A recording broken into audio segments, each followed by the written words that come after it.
നമസ്തേ. ഐതിഹ്യങ്ങൾ ഓർക്കുന്ന ക്ഷേത്രങ്ങളെ തേടിയുള്ള എൻ്റെ യാത്ര ഇന്ന് ചെന്നെത്തുന്നത് ധാരാളം വിശേഷങ്ങൾ പറയാനുള്ളതും അതിലേറെ ശക്തിയുള്ളതുമായ ഒരു ദേവീ ക്ഷേത്രത്തിലേക്കാണ്. ഈ ദേവീ ക്ഷേത്രം സ്ഥിതി ചെയ്യുന്നത് കേരള തമിഴ്നാട് അതിർത്തിയിൽ നിന്നും കുറച്ചകലെയായിട്ടാണ്. ഈ ക്ഷേത്രത്തിലെ ദേവി ഇരിക്കുന്നത് ചിതൽപുറ്റിനുള്ളിലാണ് എന്നതാണ് ഇവിടുത്തെ ഏറ്റവും വലിയ പ്രത്യേകത.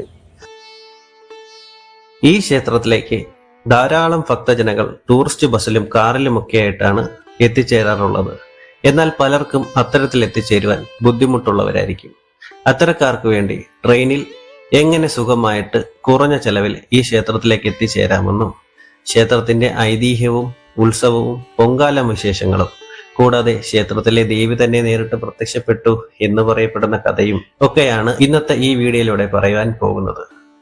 ആദ്യം തന്നെ നമുക്ക് ക്ഷേത്രത്തിന്റെ ഐതിഹ്യം എന്താണെന്ന് കേൾക്കാം.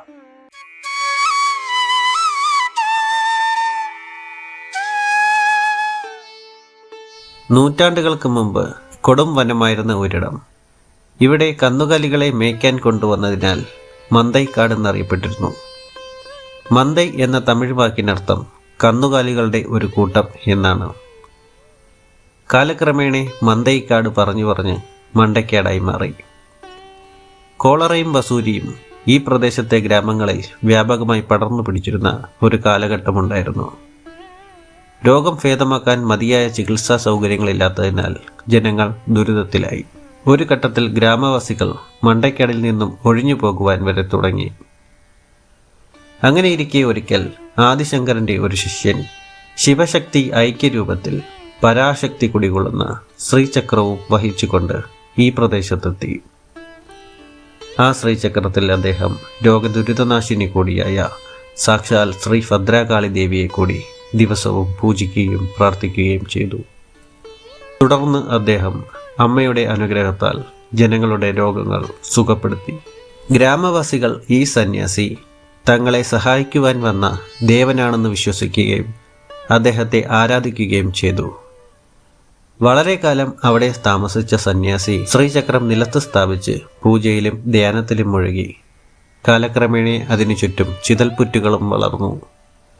കുട്ടികൾ ധ്യാനത്തിൽ നിന്നും ഉണർത്താൻ ശ്രമിച്ചപ്പോഴാണ് അദ്ദേഹം ആ സ്ഥലത്ത് ഭഗവതിയിൽ ജീവസമാധിയായി തീർന്നു എന്ന കാര്യം പ്രദേശവാസികൾക്ക് മനസ്സിലായത്. സന്യാസിയുടെ സമാധിക്ക് ശേഷവും അദ്ദേഹം സ്ഥാപിച്ച ആ ശ്രീചക്രം അവിടെ തന്നെ നിലകൊണ്ടു. ചിതൽപുറ്റും വളർന്നുകൊണ്ടേയിരുന്നു. ഇതറിഞ്ഞ ഈ പ്രദേശം ഭരിച്ചിരുന്ന തിരുവിതാംകൂറിലെ മാർത്താണ്ഡവർമ്മ രാജാവ് ഭഗവതിക്ക് വേണ്ടി ഇവിടെ ഒരു ക്ഷേത്രം പണിതു. അതാണ് നാം ഇന്നീ കാണുന്ന മണ്ടയ്ക്കാട് ക്ഷേത്രം. 15 അടിയോളം ഉയരമുള്ള ചിതൽപുറ്റാണ് പ്രധാന പ്രതിഷ്ഠ. മണ്ടയ്ക്കാട് ഭഗവതി കുടികൊള്ളുന്നത് ഈ ചിതൽപുറ്റിനുള്ളിലെ ശ്രീചക്രത്തിലാണ് എന്ന വിശ്വാസമാണ് ഇവിടുത്തെ പ്രത്യേകതയും. ഈ ചിതൽപുറ്റ് ഇപ്പോഴും വളർന്നുകൊണ്ടിരിക്കുന്നു എന്നാണ് സങ്കല്പവും. കുംഭമാസത്തിലെ, അതായത് ഫെബ്രുവരി മാർച്ച് മാസത്തിലെ മണ്ടയ്ക്കാട് കൊട അല്ലെങ്കിൽ കൊടൈവിഴ എന്നറിയപ്പെടുന്ന കൊടമഹോത്സവത്തിന് കൊടിയേറിക്കഴിഞ്ഞാൽ ക്ഷേത്രം 24 മണിക്കൂറും തുറന്നിരിക്കും. അല്ലാത്ത ദിവസങ്ങളിൽ ഉച്ചയ്ക്ക് 12:30 ക്ഷേത്രം അടയ്ക്കുന്നത്. ഞാൻ പോയ ഈ ട്രെയിനിൽ പോവുകയാണെങ്കിൽ ക്ഷേത്ര ദർശനവും നടത്തി പൊങ്കാലയും അർപ്പിച്ച് തിരിച്ചു വരുവാൻ സാധിക്കും. ഭക്തർക്ക് നേരിട്ട് തന്നെ പൊങ്കാല നിവേദിക്കാം.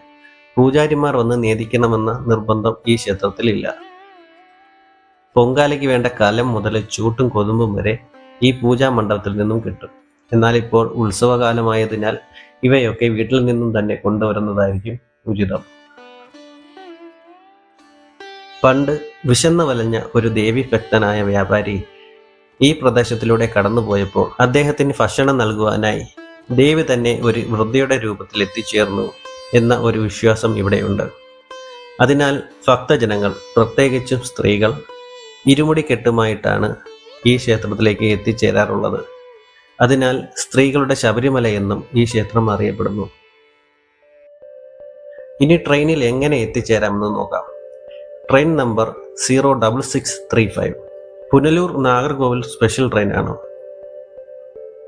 ഇതൊരു എക്സ്പ്രസ് ട്രെയിൻ ആണെങ്കിലും പാസഞ്ചർ പോലെയാണ് എല്ലാ സ്റ്റോപ്പിലും നിർത്തി പോകുന്നത്. ചില സ്റ്റേഷനുകളിൽ ഇതിന് സ്റ്റോപ്പില്ല. ഇത് നിർത്തുന്ന സ്റ്റേഷനും സമയവും ഞാനിപ്പോൾ ഇതിൽ കാണിക്കാം. നിങ്ങളുടെ വീടിനടുത്തുള്ള സ്റ്റേഷനിൽ ഈ ട്രെയിനിന് സ്റ്റോപ്പ് ഇല്ല എന്നുണ്ടെങ്കിൽ ഇതിന് തൊട്ടു മുമ്പ് പോകുന്ന കൊല്ലം ട്രിവാൻഡ്രം പാസഞ്ചറിൽ കയറി ട്രിവാൻഡ്രം സിറ്റിയിൽ ഇറങ്ങിയിട്ട് ഈ ട്രെയിനിൽ പോകുവാൻ സാധിക്കും. പിന്നെ മണ്ടയ്ക്കാട് പോകുവാനായി ഇറങ്ങേണ്ട സ്റ്റോപ്പ് ഇരണിയിലാണ്. ഇരണിയിൽ ഇറങ്ങിക്കഴിഞ്ഞാൽ ഒരു ഓട്ടോറിക്ഷയെ വിളിച്ചിട്ട് മണ്ടയ്ക്കാടിലേക്ക് എത്തിച്ചേരുവാൻ സാധിക്കും. ഈ ഓട്ടോറിക്ഷ കൂലിയായിട്ട് 250 രൂപയാണ് ആയത്. കൊല്ലത്ത് നിന്നും ഇരണിയൽ വരെ 30 രൂപയുടെ ടിക്കറ്റുമാണ് ആയത്. 3-4 പേരൊക്കെ ഉണ്ടെങ്കിൽ ഓട്ടോ കൂലി ഉൾപ്പെടെ ഷെയർ ചെയ്തു പോകും. അപ്പോൾ വളരെ കുറഞ്ഞ ചെലവിൽ തന്നെ പോയിട്ട് വരുവാൻ സാധിക്കും. തിരികെ വരുവാനായി വൈകിട്ട് 3:41 കന്യാകുമാരി പുനലൂർ പാസഞ്ചറും 4:51 കന്യാകുമാരി കൊല്ലം മെമുവും ഉണ്ട്. പിന്നെ രാത്രി 11 മണിക്കാണ് ഗുരുവായൂർ എക്സ്പ്രസ്. എന്നാലും ഇരണിയൽ സ്റ്റേഷനിൽ ഇറങ്ങുമ്പോൾ തന്നെ തിരികെയുള്ള ട്രെയിനിൻ്റെയൊക്കെ സമയം ഒന്നുകൂടി ചോദിച്ച് കൺഫേം ആക്കിയിട്ട് പോകുന്നതായിരിക്കും ഉചിതം. അപ്പോൾ മറ്റൊരു ക്ഷേത്രത്തിലേക്കുള്ള യാത്രയും വിശേഷങ്ങളുമൊക്കെയായി വീണ്ടും കാണാം. സബ്സ്ക്രൈബ് ചെയ്യുവാൻ മറക്കരുതേ.